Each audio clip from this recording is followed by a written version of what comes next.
Mener le bon combat, avez-vous déjà entendu ça? Oui, hein? Paul, dans Timothée, on va commencer directement là, dans 1 Timothée 6,12, il dit « Combat le bon combat de la foi. Saisis la vie éternelle, car Dieu t'a appelé à la connaître, la vie éternelle, quand tu as prononcé ta belle déclaration de foi en présence de nombreux témoins. » Un peu plus loin, dans 2 Timothée, il va dire « J'ai combattu », Paul parle de lui-même, là, avant il parlait à Timothée, là il parle de lui-même, « J'ai combattu le bon combat, je suis allé jusqu'au bout de la course, j'ai gardé la foi. » Dans le premier texte, vous vous souvenez, une des dernières fois que j'étais ici, j'ai parlé de ce texte-là, quand il dit « Saisis la vie éternelle ». Approprie-toi la vie éternelle, comprends-la, ce que ça veut dire et ce que ça implique pour ta vie au quotidien. Saisis-la, combat le bon combat. Le combat qu'on a à vivre, ce n'est pas se combattre pour essayer d'avoir le plus de richesse possible, être le plus heureux possible, d'éliminer toutes les marques de souffrance, c'est de combattre le bon combat, c'est la foi. C'est un combat de la foi. Bats-toi, combat pour la bonne chose, combat pour la foi, et le reste va venir. Le livre d'Habakkuk, de Romains, les Galates, le livre aux Hébreux, nous disent toute la même chose. Le juste, donc celui qui va bien vivre, va vivre par la foi. La foi est au cœur de notre vie. Tout le monde a la foi. Tout le monde a la foi sur terre. Tout le monde a la foi à l'Assomption et dans la Naudière. Mais l'objet de notre foi n'est pas toujours la bonne. On peut mettre notre foi dans nos capacités, dans nos ressources, dans notre intelligence, dans notre stratégie pour bien faire, dans nos manigances pour essayer d'en s'en sortir, d'avoir le plus possible. Mais ce n'est pas de cette foi-là qu'il parle ici. C'est mettre la foi dans celui qui s'est révélé, le Dieu créateur, Jésus-Christ, ce qu'il dit, ce qu'il a fait. En quoi on met notre espoir dans la vie de tous les jours pour atteindre ce qu'on recherche finalement. Évidemment, ces textes-là nous parlent de la foi en Dieu. Et quand on parle de la foi en Dieu, ce n'est pas de croire juste que Dieu existe. Ce n'est pas suffisant. Hein, Jacques va dire, en parlant de Satan, il va dire, « Tu crois qu'il y a un seul Dieu, tu fais bien. » Les démons aussi le croient, puis ils tremblent. Donc, croire à Dieu, croire que Dieu existe, ce n'est pas suffisant. Mais c'est croire en Dieu, c'est croire Dieu. Ça signifie croire ce que Dieu dit et je me l'approprie. Avez-vous déjà entendu ça? Moi, je crois, mais je ne pratique pas. On l'entend, ça. Mais ça, c'est comme si quelqu'un avait une maladie incurable. Il était pour mourir. Il le sait. Puis un traitement qui sort, et ce traitement-là, il a été éprouvé, il est efficace à 100% dans tous les cas. Et la personne le sait. Et là, elle dit, oui, moi je crois qu'il est bon, mais je ne pratique pas. Je ne le prends pas. Donc, tu n'y crois pas vraiment. Parce qu'on agit toujours selon ce qu'on croit. Donc, cette personne-là, ça n'a pas de sens, quelqu'un qui dit, je crois, mais je ne pratique pas. En général, les gens vont dire ça parce qu'ils ne vont pas à l'église, ils ne lisent pas la Bible. Mais je crois, puis je ne pratique pas, ça ne fait pas de bon sens. Ça veut dire que tu ne le crois pas vraiment. Et Jacques, dans le texte-là, il va dire, la foi sans mettre en action, elle ne sert à rien. Si je dis, je crois que ça peut me guérir, je ne le prends pas. À quoi ça sert de croire? Les démons aussi croient en Dieu, mais ils tremblent, eux autres, parce qu'ils connaissent leur fin.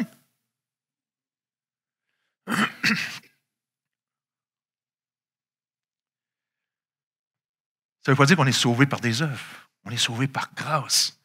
Dans ce que Jésus-Christ a fait à la croix, c'est une grâce et on saisit ça par la foi. La foi est au cœur de tout. Dans notre marche au quotidien, afin de vivre et expérimenter profondément les promesses de Dieu. Dieu nous demande, crois-moi. Crois ce que je te dis. Saisis-le et vis selon ce que je te dis. Mets ta foi en moi. Le juste va vivre par la foi. Faire nos choix quotidiens en fonction de ça. Combat le bon combat de la foi. Bats-toi pour la bonne chose. Mon but aujourd'hui, c'est d'affermir votre foi et d'affermir la mienne. Mais vous montrer à quel point ce message de rédemption, de salut, de restauration de Jésus-Christ est le même depuis des millénaires. Le titre de mon message, c'est un message qui traverse les millénaires. C'est le même message. Quelqu'un a dit tout à l'heure, au clavier, Dieu est le même hier, aujourd'hui et éternellement. Son message est le même hier, aujourd'hui et éternellement. Tout le monde connaît Jean 3,13, car Dieu a tant aimé le monde qu'il a donné son Fils unique afin que quiconque croit en lui ne périsse pas, point, mais qu'il ait la vie éternelle. Je vous ai partagé une des dernières fois aussi ce texte-là et j'ai mis une version personnelle dedans que j'ai retravaillée avec tout le sens, la richesse de ce verset-là. Je le traduis comme ça, c'est ma version personnelle. Dieu aime profondément les êtres humains. Une des manières qu'il exprime son amour, ou la manière qu'il exprime son amour, c'est qu'il donne. Il ne donne pas un mode d'emploi ou une série de règles à suivre ou de bons conseils, il donne Jésus. Afin que chaque personne qui met sa foi, son espérance, sa confiance en lui, dans tous les aspects de sa vie, de son quotidien, ne soit pas anéantie par les événements et situations auxquels elle fait face, qu'elle ne périsse pas, mais qu'elle puisse expérimenter la présence de Dieu, la liberté, la paix et la restauration de l'image de Dieu en elle. Ce texte-là nous exprime que Jésus est la solution. Jésus est au cœur de tout le message. Toute la Bible pointe vers Jésus. Depuis le début des temps, Dieu a ce désir de créer l'être humain pour être en relation avec lui. Puis il y a eu cette rupture. Dieu a dit, tu peux faire tout ce que tu veux, tu peux manger tous les fruits, il y en a un, tu ne peux pas. C'est l'arbre de la connaissance du bien et du mal. Le jour où tu vas vouloir décider par toi-même ce qui est bien et mal, ça va être l'échec, ça va être la rupture. Et la souffrance va commencer à entrer en monde parce que l'être humain n'a pas la capacité de définir par lui-même ce qui est bien et mal. Ce qui est bien pour elle peut être mal pour lui. Ce qui est mal pour lui peut être bien pour l'autre personne. Et sur la surface de la terre, tout le monde essaye de définir par lui-même ce qui est bien et mal. Et on change d'un groupe à l'autre, d'une tribu à l'autre, d'un peuple à l'autre. Et les valeurs sont différentes. Qui décide ce qui est bien et mal? Et Dieu a dit, si tu fais ça, ça va être fini. Tu vas te séparer de moi. Tu vas aller par tes propres voies. Et c'est la souffrance. La souffrance est entrée dans le monde. Mais ce n'est pas ce que Dieu veut. Dieu ne prend pas plaisir à avoir la souffrance dans le monde. Des fois, les gens disent, oui, mais si Dieu existe, pourquoi cette souffrance-là? Mais jamais des gens vont dire, ils mettent la responsabilité sur Dieu, mais jamais les gens mettent la responsabilité sur l'être humain. Comment ça se fait que l'être humain permet ça? Comment ça se fait que l'être humain tolère ça? Comment ça se fait que l'être humain fait ça? La Bible nous dit, c'est toutes des choses que vous savez déjà, ça, que Dieu est venu sur terre. Il s'est dépouillé de sa nature divine pour marcher comme un homme, comme un serviteur. Le nom Jésus, le mot Jésus veut dire Dieu sauve. Mais Jésus est aussi appelé Emmanuel, qui veut dire Dieu parmi nous. Dieu qui vient dans notre présence.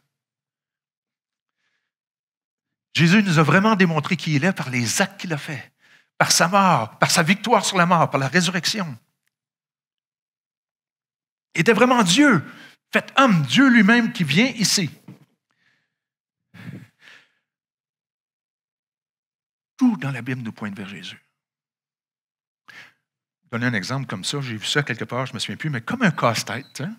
Toutes les casse-têtes ont une pièce de quelque chose, puis quand tu les mets ensemble, ça forme une croix. Des fois des personnages aussi. Mais quand on met tout ça ensemble dans la Bible, tout pointe vers Jésus. Regardez, Jésus marche avec les disciples Emmaüs après sa mort, sa résurrection. 2 disciples sont découragés. Puis là, Jésus leur parle. Puis regardez le texte. Puis en commençant par les écrits de Moïse, en continuant par ceux de tous les prophètes, il leur expliqua dans toutes les Écritures, l'Ancien Testament, le Nouveau n'existait pas, ce qui le concernait. Pendant 12 kilomètres, Jésus marche avec ces deux personnes-là. Puis il leur explique, regardez dans les Écritures, qu'est-ce qu'il dit? Regardez dans Genèse, regardez dans les prophètes, regardez dans les psaumes, dans les proverbes, regardez là, regardez dans Deutéronome, regardez dans Genèse. Regardez ça là, ça pointe vers moi. Ça pointe vers moi. Ça pointe vers moi. Comme un casse-tête, et tout se met en place. Et dire, wow, c'est le même message depuis des millénaires. Comment tous ces textes qui ont été écrits des milliers d'années avant parlent de lui et de ce qui était pour se passer. Jésus est l'espoir du monde. L'espoir qui a été annoncé. Parfois, on lit certains textes dans l'Ancien Testament, je ne sais pas si ça vous arrive, vous dites, ben voyons donc, ça a l'air compliqué, c'est dur, on ne comprend pas pourquoi ça se passe comme ça. Mais quand ces textes sont mis en lumière dans le contexte, ça prend toute une différence. Et encore là, mon but ce matin, comme je vous ai dit, c'est de regarder ça et de voir combien ce message-là est le même. Il n'y a rien qui est changé. Le plan de Dieu est resté le même. Et ça, dans le but que ça affermisse notre foi. Et qu'on puisse de plus en plus facilement combattre le combat de la foi. et rester ferme, parce que c'est cette foi qui va nous faire goûter dans les promesses de Dieu. Notre espoir en Jésus-Christ, ce que Jésus-Christ a fait. Regardez un premier texte, on va en regarder deux ce matin. Celui-là rapidement, Genèse 3,15. C'est au tout début de la Bible. Hein? Dieu a créé, Genèse 1 et 2, Genèse 3, l'homme, la femme choisissent de pas croire. Ils croient un mensonge. Regardez. Et là, il parle à Satan, ce texte-là. Il dit à Satan, je mettrai l'hostilité entre toi et la femme, entre ta descendance et sa descendance. Celle-ci, la descendance de la femme, t'écrasera la tête et tu lui blesseras le talon. Les savants, les théologiens, là, appellent ça le proto-évangile, c'est-à-dire c'est déjà les premières annonces que Dieu va agir, du salut en Jésus-Christ. Le contexte, c'est que Dieu a dit, vous pouvez manger tous les arbres, mais pas celui de la connaissance du bien et du mal. Satan, il vient les voir, dit, Dieu a-tu vraiment dit que vous ne pouvez pas manger aucun des arbres? Vous voyez, il tord ce que Dieu a dit. Il a dit non, Ève a dit non, il y a juste l'arbre de la connaissance du bien et du mal. Puis là, Satan, il donne des mauvaises intentions à Dieu. Il dit non, Dieu ne veut pas votre bien. Là. Il sait que si vous en mangez, vous allez devenir comme lui, puis il veut garder du pouvoir sur vous autres. Mais ce n'était pas du tout ça. C'était pas du tout ça. Et ils ont cru le mensonge. Ils ont cru le mensonge. Est-ce que ça vous est déjà arrivé que des gens vous disent ben non, c'est pas vrai, ces affaires-là, c'est une béquille, c'est ci, c'est ça. Et puis là, ça nous travaille des fois dans la tête. Et puis. Et là, la suite nous dit, celle-ci t'écrasera la tête. Celle-ci, la descendance, la postérité de Ève, va écraser la tête du serpent. Luc, dans son évangile, chapitre 3, il écrit une généalogie. Donc Joseph, Ève, Marie et Joseph ont engendré Jésus, mais eux ont été engendrés par un tel, par un tel, par un tel, par un tel, par un tel, par un tel, puis arrivent à Adam et Ève. La descendance de Ève. Luc est en train de démontrer que ce texte de Genèse 3 a été accompli par la descendance de Marie et Joseph. En fait, c'est Marie. Hein? Donc, encore là, déjà au chapitre 3, il nous annonce que Jésus va vaincre Satan. Jésus est celui que Genèse 3 parle. Genèse 3 parle de la victoire ultime de Jésus par sa résurrection, sa mort, sa résurrection. Jésus, qui est le descendant direct de Marie jusqu'à Ève, va écraser la tête du serpent, c'est-à-dire la tête symbolise l'autorité, le pouvoir. Mais c'est fini. Et tu lui blesseras la tête, tu lui blesseras le talon. Satan pensait avoir la victoire sur Dieu en emmenant Jésus à la mort. Il pensait, j'ai vaincu Dieu. La blessure au talon représente cette souffrance que Jésus a vécue, a subie. Mais cette blessure-là était juste temporaire. Bien que Jésus a souffert à la croix, il a triomphé du mal, il a triomphé de la mort, il a triomphé sur Satan par sa résurrection. Donc déjà au 3e chapitre, juste après le choix, juste après le choix de l'homme et de la femme de se distancer de Dieu, Dieu annonce qu'il va intervenir pour restaurer cette relation-là. La mort est vaincue. Ce qui nous empêche de rentrer en relation avec Dieu est vaincu. Genèse 3, tout de suite après, la rupture. On va regarder un autre texte, un peu plus long celui-là. Ça va? Je n'ai pas perdu personne? J'ai mis ça dans un verre parce que j'ai de la misère à dévisser la bouteille quand c'est juste de l'eau. Pardon? Oui, OK, c'est bon. Donc, il a dit que c'est plein de beau monde ici que la caméra ne peut pas voir. C'est ça, j'ai compris? Oui, OK. C'est l'histoire d'Abraham à qui Dieu s'est révélé. On est encore des milliers d'années avant nous, mais des milliers d'années avant Jésus. Là. Abraham est appelé le père de la foi. Regardez un premier texte. Il est déjà là. Le Seigneur dit à Abraham, regardez comment il écrit Abraham, là, quitte ton pays, ta parenté et la maison de ton père et va dans le pays que je te montrerai. Je ferai naître de toi une grande nation. Je te bénirai et je rendrai ton nom célèbre. Tu seras une bénédiction pour les autres. À travers toi, je bénirai toutes les nations de la terre. Abraham, âgé de 75 ans, partit comme l'Éternel lui avait dit. Dieu rencontre Abraham. Il dit, je vais te donner une descendance. Et tu vas être une bénédiction. Ta descendance va être comme les étoiles du ciel, comme les sables, le sable des plages. Et à travers toi, je vais bénir toutes les nations de la terre. Et nous sommes le fruit de cette promesse-là. Nous sommes bénis. On fait partie de toutes les nations de la terre. On est le fruit de cette promesse-là. Le geste d'Abraham a eu des conséquences sur toute l'humanité qui est arrivée à nous. Et Abraham est parti. Où? Il ne sait pas. Dieu lui a juste demandé de partir, mais il ne sait pas où. Est-ce que ça vous est arrivé des fois de faire un pas de foi, puis vous ne savez pas à quoi vous attendre? OK, je veux te croire, Dieu, là, mais je n'ai aucune idée de ce qui m'attend. Vous êtes-vous déjà arrivé, ça? Où il y a de l'incertitude comme ça, là. Et puis, mais là, c'était ça, Abraham. Abraham a répondu à l'appel de Dieu. Il a quitté ce qu'il y avait. Il a rassemblé son épouse, sa famille, son neveu Lot, les employés qu'il avait, ses biens, ses troupeaux, puis il est parti. Il a fait un pas de foi. Il a cru Dieu. Bon, maintenant, quand Dieu parle, il se parle toujours dans un contexte de façon qu'on le comprenne. Et c'est pour ça que parfois, il y a des textes de l'Ancien Testament qui sont difficiles à comprendre parce qu'il faut comprendre le contexte qui n'est pas le même que nous autres. On est en Occident, lui est au Moyen-Orient. Il y a des milliers d'années avant nous autres. Les situations changent. Le cœur de l'homme est le même. Les recherches du cœur de l'homme sont les mêmes. Mais le contexte est différent. Donc, Dieu a parlé à Abraham, il allait faire une alliance avec lui. Dans ce texte-là, Abraham, l'autre qui était avant, mais pas le suivant tout de suite, Abraham est sur le point d'entrer dans cette alliance-là. Dieu va accomplir sa promesse et lui donner une descendance innombrable. Et par la foi, il va être une bénédiction pour toutes les nations.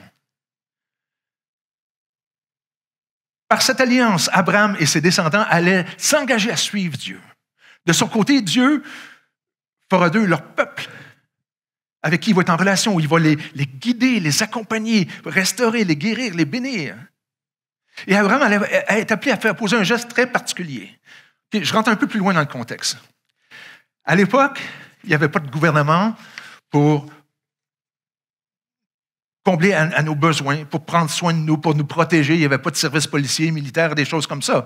Les gens devaient prendre soin et se protéger eux-mêmes. Donc, d'avoir une grande famille, c'était important. C'était essentiel, sinon tu pouvais périr. Lorsque les gens avaient des enfants, des brebis, des moutons, des troupeaux, et qui se déplaçaient, il y avait ces gangs et ces criminels qui venaient les attaquer pour prendre leurs biens, pour s'enrichir. Et souvent, les gens étaient éliminés. C'était une réalité quotidienne. C'était très cruel, barbare. Donc, un des moyens de te protéger, c'est d'avoir une descendance nombreuse. Une autre réalité aussi à l'époque, pour augmenter ta famille, ta tribu, c'était d'aller en guerre contre un autre et prendre toute leur possession et devenir de plus en plus puissant, plus de pouvoir. Et tu éliminais tout le monde. Tu gardais les biens, les troupeaux, tu gardais les serviteurs, les esclaves, ce qu'ils appelaient, et tu t'enrichissais. Et tout le monde était mis à mort, hommes, femmes, enfants. C'était barbare, là. Mais c'est ça qu'ils vivaient à l'époque d'Abraham. C'était dans ce contexte-là. Donc, une tribu attaquait une autre tribu, puis elle prenait tout. Donc, avoir une famille nombreuse, c'était vital pour ta survie, la survie de tes enfants. Et lorsqu'une femme ne pouvait pas avoir d'enfants, c'était catastrophique. Sarah était stérile.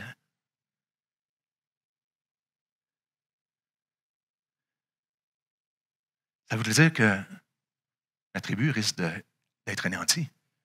Je pars dans des lieux sauvages, mais ma tribu risque d'être anéantie. Voyez-vous le pas de foi qui était appelé à faire?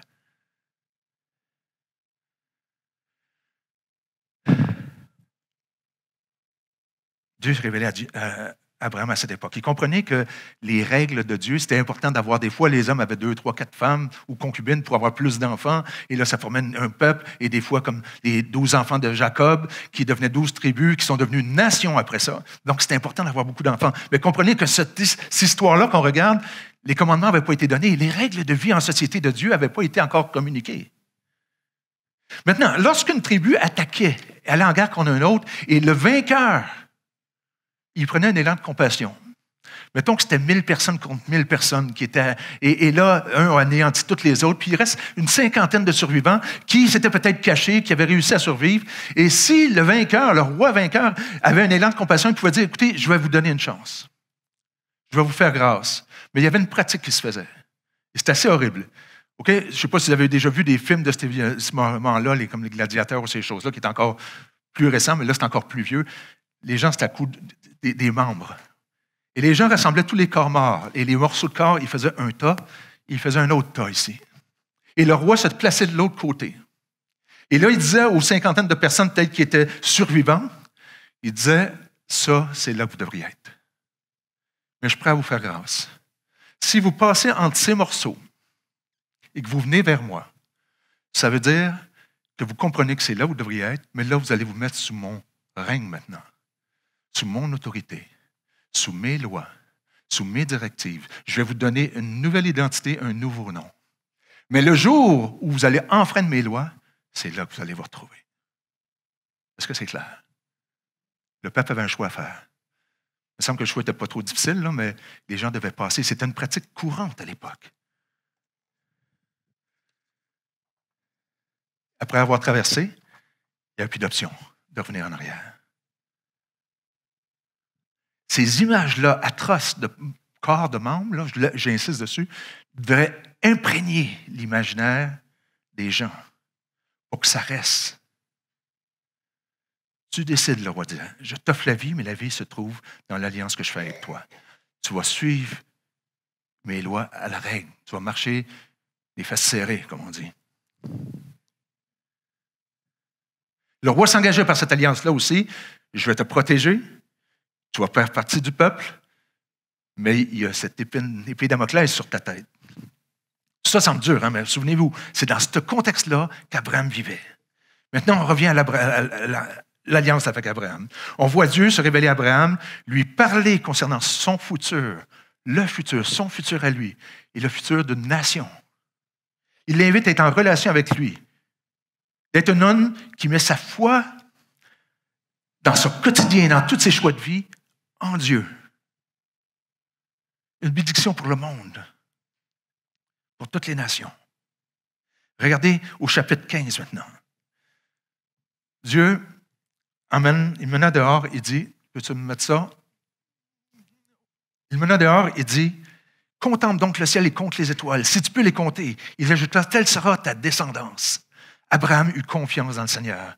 C'est pourquoi le Seigneur le considéra comme juste. Le juste vivra par la foi. Combat le bon combat de la foi. Comprenez-vous la valeur de cette promesse? Il a 75 ans, là, Abraham, quand il part. Son épouse est stérile. Ils ont juste quelques familles. Puis ils doivent partir d'un lieu sauvage pour une place qu'il ne connaît pas du tout. Ça n'a pas de bon sens. Ça ne marche pas. Là, il dit, non, ta famille va subsister. Ta famille n'aura rien à craindre, ni ta descendance. La même chose, ça sera l'abondance, la paix, la joie, le repos, la sécurité. Mais ça se trouve dans la foi que tu vas mettre en moi. Es-tu prêt à faire ce pas de foi-là? Vous imaginez le pas de foi, là, c'est comme... Ça n'a pas de bon sens. Mais Abraham sait qu'il n'y a pas ce qu'il faut pour aller là. Est-ce que j'y vais quand même ou j'y vais pas? T'sais? Lui, Dieu lui demande de partir et c'est tout pour périr, pour être anéanti, pour être éliminé. Abraham veut. Il a cru Dieu, mais il y a quand même des hésitations en lui. Regardez un texte ici, juste le verset 8. Seigneur Dieu, demanda Abraham, comment pourrais être certain, sûr que je vais l'avoir, cette descendance-là? Parce que tu me demandes d'aller là, on n'a rien. C'est sûr qu'on va être anéantis. Ils vont prendre nos troupeaux, nos serviteurs, puis c'est sûr qu'on va être anéantis. Comment je peux être certain? Est-ce que ça vous est déjà arrivé, ça? Hein? Dieu vous demande quelque chose, il me semble que ça a l'air bien mieux là, et puis même plus facile. Là, tu me demandes de faire cette fois-là. Comment je peux être certain? Abraham avait ce doute-là aussi. Et regardez ce que la réponse de Dieu. Le Seigneur lui dit, amène-moi une génisse, une chèvre et un bélier, de 3 ans chacun, une tourterelle et un pigeon. Abraham sait déjà ce que Dieu lui demande de faire. Abraham emmena ses animaux. Il les partagea par le milieu, à l'exception des oiseaux, et plaça chaque moitié vis-à-vis un de l'autre. Il fait 2 tas. Abraham sait ce qui est en train de se passer. Dieu veut faire une alliance avec lui.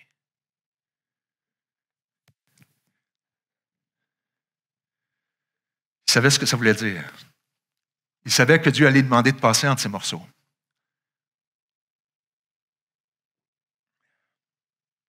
C'était son engagement envers Dieu. Remarquez que Dieu n'a pas fait ça avec des êtres humains. Il a fait ça avec des animaux qui ont mangé après. Et c'était une pratique courante dans le peuple d'Israël à l'époque, et d'autres peuples aussi. Et regardez, on va juste donner un exemple, dans Jérémie, on voit quelque chose comme ça. Avant de le mettre, Dieu a demandé au peuple de cesser l'esclavage. On est loin là avant Jésus-Christ, hein? De cesser l'esclavage. Puis parce qu'ils ne l'ont pas fait, il avait fait une alliance. Regardez le texte ici dans Jérémie. Les autorités de Juda et de Jérusalem, les hauts fonctionnaires, les prêtres et tous les hommes libres avaient conclu un accord solennel avec moi en partageant le veau du sacrifice et en passant entre les deux moitiés de l'animal. Mais ces gens ont violé l'accord qu'ils avaient conclu devant moi. Ils n'ont pas tenu leur promesse. Je les traiterai donc comme le veau qu'ils ont partagé. Je le livrerai à ceux qui désirent leur mort et leurs cadavres serviront de nourriture aux vautours et aux chacals.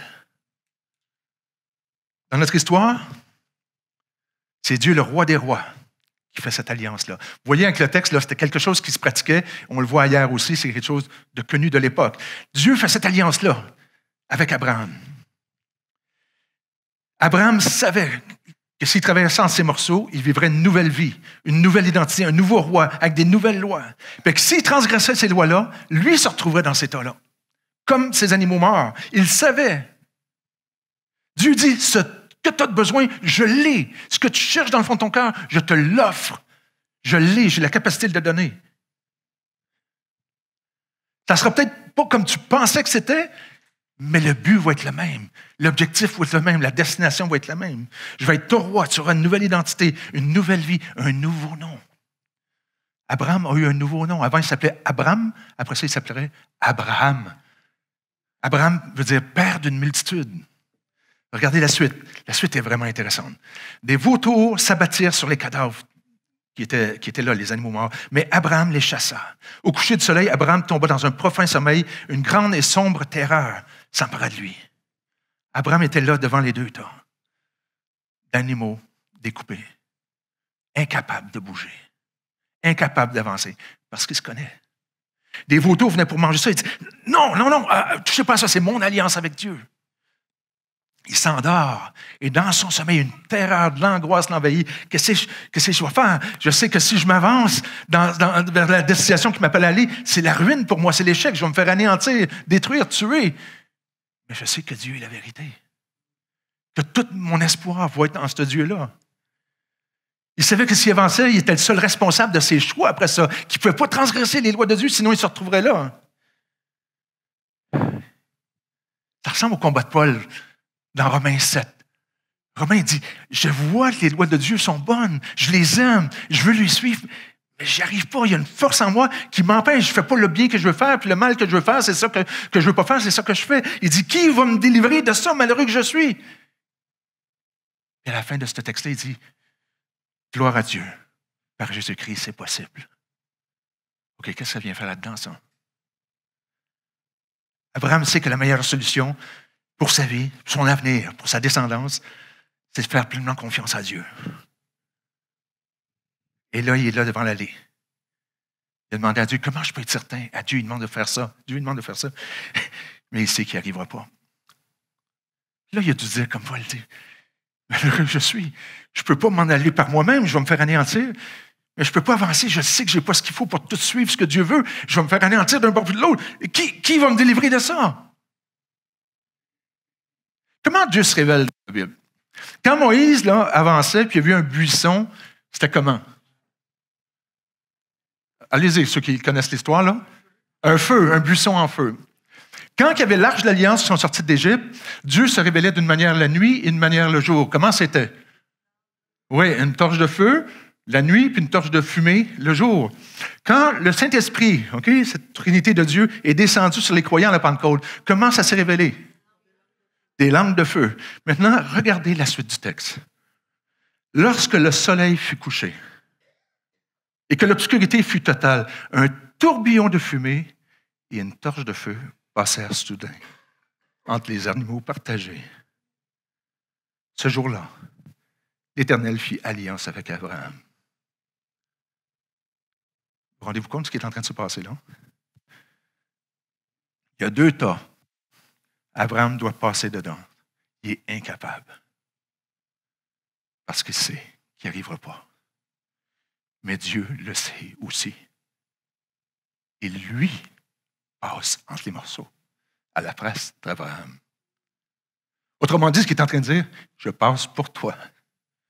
T'enfreins tes commandements, c'est moi qu'il faut payer. Tu pêches, je paye. Pour toi. Parce que je veux cette relation. Je ne veux pas laisser l'humanité dans cette situation de souffrance. La solution est en moi, c'est de me suivre. Mais je sais aussi, comme tu sais, que tu n'y arriveras pas. Fait que moi, je passe à ta place. Moi, je payais pour toi. Je co-signe pour toi. Wow! Dieu montrait la grandeur de son amour. L'importance que chacune a, combien chacun de vous, de moi, de l'humanité est précieuse et importante, et combien la solution est en Dieu dans cette restauration de la relation avec Dieu.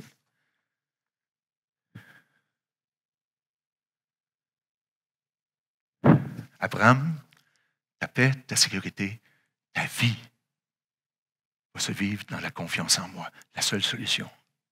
Et je rends ça possible. Si tu manques, je vais payer pour toi. Je t'offre la vie. Je t'offre la vie. Je te connais, Abraham, je t'ai créé. Je t'ai façonné.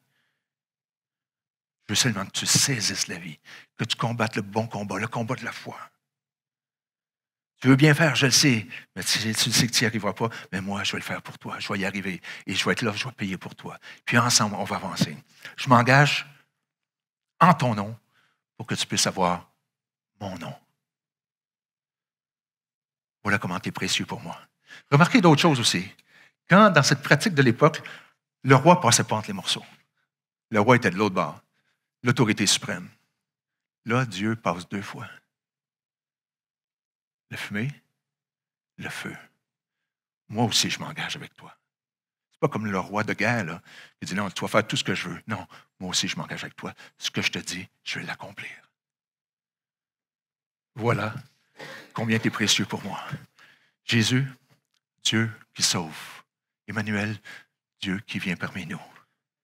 Il a accepté de subir ça pour toi et moi. Ta vie, ton repos, ta paix, ta sécurité repose en moi. Combat le bon combat. Mène le bon combat de la foi. Regardez ce que Galate dit. Le livre aux Galates, dans le Nouveau Testament, des milliers d'années après. Jésus-Christ, en devenant l'objet de la malédiction à notre place à la croix, nous a délivrés de la malédiction de la loi qui dit, si tu pêches, tu meurs. C'est ainsi que la bénédiction promise à Abraham, c'est plus le même nom, Abraham, le père d'une multitude, est accordée grâce à Jésus-Christ et que nous recevons tous, par la foi, l'Esprit promis de Dieu. Dieu, quand on met notre foi en Jésus-Christ, ce qu'il a fait, que Dieu a pourvu, son Esprit vient en nous. Et lui nous aide à avancer. Est-ce qu'il nous dit que non, tu peux pécher quand tu veux, puis je vais payer, moi, je vais payer tout. Non, ta foi est dans ce que je dis. Pas juste croire que j'existe, mais croire que ce que je dis est juste. Et tu mets ta foi là-dedans. Et plus tu apprends à la mettre à combattre le bon combat de la foi, tu vas vivre et expérimenter toutes ces promesses-là. Jésus, l'accomplissement. C'est pour ça que Jésus, quand il était sur la croix, il a dit, tout est accompli. Tout est accompli. La venue de Jésus n'a pas annulé le Nouveau Testament, il l'a accompli, il l'a réalisé. Tout est accompli. Notre rôle, c'est croire.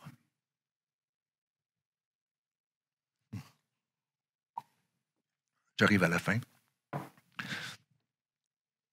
Abraham a demandé à Dieu, comment je peux être certain que je vais avoir cette descendance-là, que je ne me ferai pas anéantir? Moi, ça m'arrive régulièrement. Je ne sais pas si ça vous arrive de dire à Dieu, OK, Dieu, tu me demandes ça, là, je veux bien te croire, mais comment je peux être certain? Ça vous est déjà arrivé? Comment je peux être certain que c'est la bonne chose, que je dois te croire? T'sais? Comment je peux être certain? Savez-vous, c'est quoi la réponse de Dieu? La croix. Regarde, j'ai accompli la promesse. Des fois, les gens me disent, comment les gens étaient sauvés avant Jésus? De la même manière. Abraham a été sauvé par la foi, a été déclaré juste par la foi. Il est le père de la foi. La promesse que Dieu va pourvoir. Nous, on est sauvés par la promesse que Dieu a pourvue. Et on met notre foi en lui. Il nous a montré la grandeur de son amour. Combien il était prêt à aller jusqu'au bout pour nous. Jusqu'au bout pour nous. Plus loin que jamais aucun de nous autres ne sera prêt à aller probablement. Lui est allé. Toi, je te le montre là. Tu peux être certain que si je te demande quelque chose, je vais être là. Tu peux me suivre. Mène le bon combat de la foi. Serre-toi dans la foi.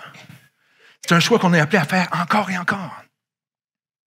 Vous savez, il y a le livre là, qui s'appelle « Parlez-vous couramment l'Évangile ». Il y a un chapitre dedans, c'est qui dit « On est tous des non-croyants à quelque part dans notre vie ». Ça peut être dans nos relations, dans notre insécurité, dans nos finances, dans toutes sortes de choses. Et Dieu nous appelle, non, mets pas ta foi dans ces choses-là. Crois-moi. Tu n'as pas besoin d'agir comme ça. Crois-moi. Mets ta foi en moi. Crois ce que je dis. Chaque jour, on est appelé à sonder nos cœurs et à combattre le bon combat. Chaque jour, on doit se rappeler que notre avenir, notre sécurité, notre paix, notre joie, notre repos reposent sur notre foi en Dieu. Lui, c'est mieux que nous. Donc, on lui fait confiance. Peut-être que vous n'avez jamais fait ce choix-là de suivre Jésus. De le croire, de croire Dieu. Peut-être que vous dites, peut-être que je crois, mais je n'ai pas vraiment besoin de Dieu. Je peux y arriver par moi-même. Vous savez, si c'était possible d'y arriver par nous-mêmes, notre monde aujourd'hui serait bien différent. Les cruautés, les souffrances, encore des gens qui meurent de nutrition, notre monde serait très différent. Si Abraham avait pu par lui-même, Dieu ne serait pas traversé. Peut-être que vous dites, est-ce que je peux vraiment faire confiance en Dieu? Regardez la solidité de ce message-là. Ce qu'il nous a dit dans Jean 3,16, car Dieu a aimé le monde qu'il a donné son Fils unique, a été commencé à être annoncé au tout des milliers d'années avant, et puis répété. Si on regarderait plein de textes de l'Ancien Testament, on verrait ça continuellement. On a regardé 2 textes qui datent de milliers d'années avant, et c'est le même message. C'est à ce point que tu es précieux pour Dieu et que Dieu veut que tu vives cette relation-là et t'expérimentes toutes ses promesses et la grandeur de son amour. Je souhaite que ce message-là, ce matin, vous interpelle. Affermez votre foi, disez, OK, c'est solide ce message-là. Je vais finir par une petite histoire ici. C'est l'histoire d'un jeune homme qui s'appelait Brian Moore. Il était âgé de 17 ans. Il restait juste quelques jours pour écrire un travail demandé à l'école qu'il fréquentait. Le sujet de ce travail-là qu'il devait écrire était « À quoi l'éternité peut-elle ressembler ?» C'est le dernier texte qu'il écrit parce qu'il est décédé d'un accident d'auto après, quelque temps après. Donc, voici ce texte. Quelque part, entre l'éveil et le rêve, je me suis retrouvé dans une pièce. Il n'y avait rien de particulier, si ce n'est que l'un des murs était couvert de petits tiroirs où se trouvaient des cartes d'index. Ils étaient comme ceux que l'on trouve dans une bibliothèque et qui servent à chercher un livre selon le sujet ou l'auteur. Quelque chose comme ça. Aujourd'hui, les plus jeunes, là, c'est tout informatisé, là, on n'a plus ça, mais dans notre temps, il y avait des tiroirs comme ça. Maintenant, je vais vous raconter la trace de l'histoire. Je vous demanderai de juste courber la tête et écouter.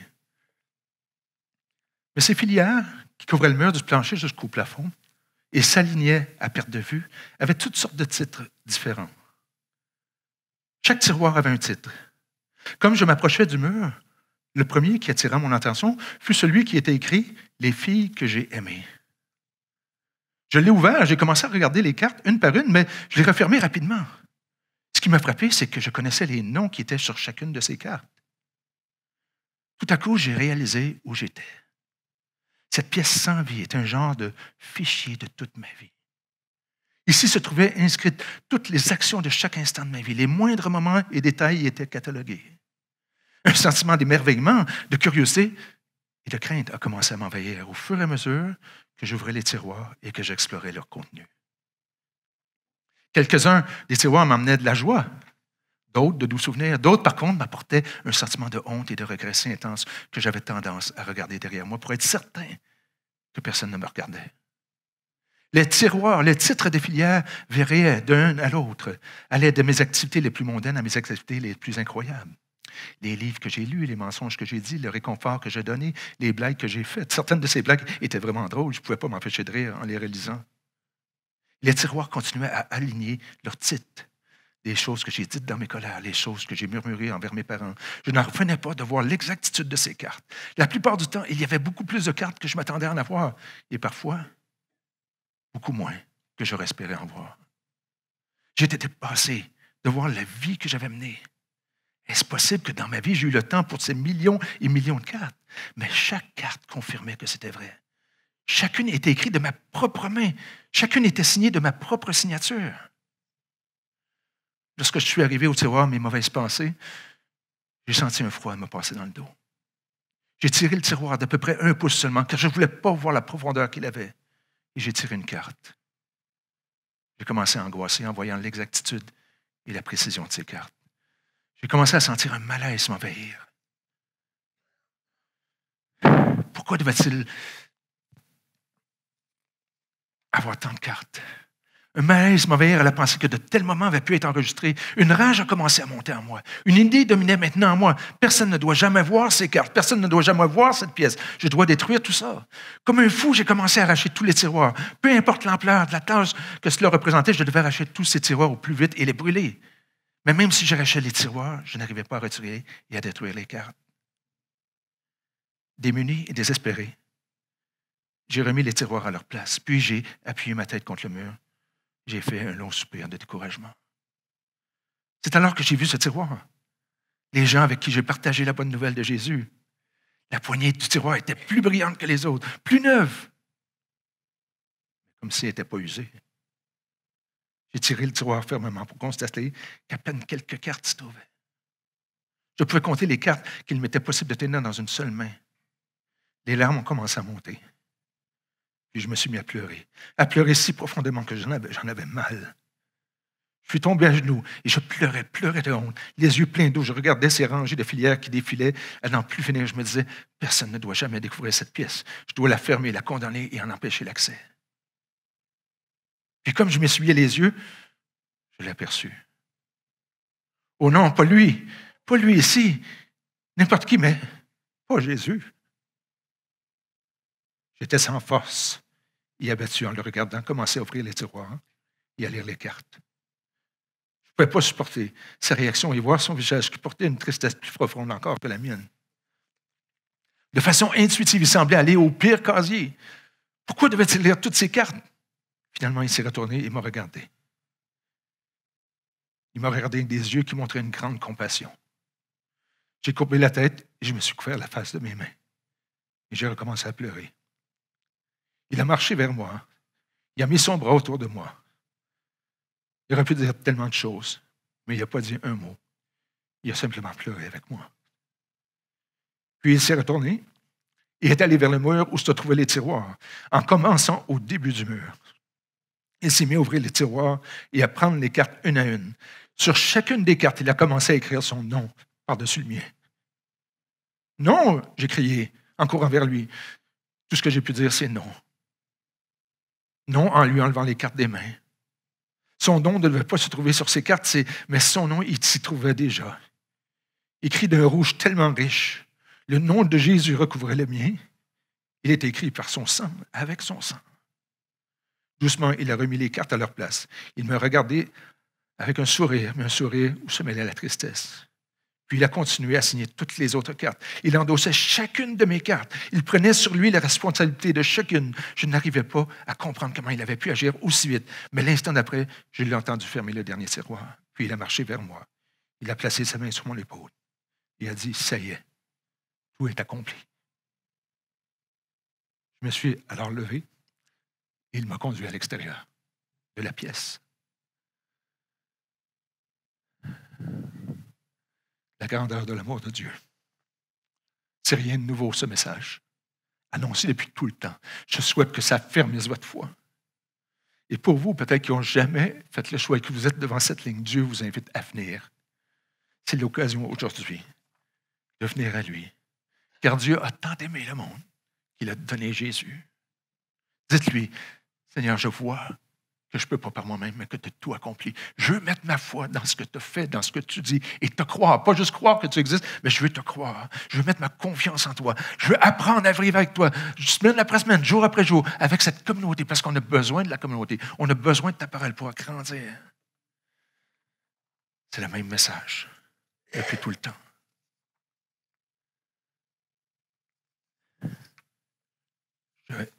Je prie avec vous.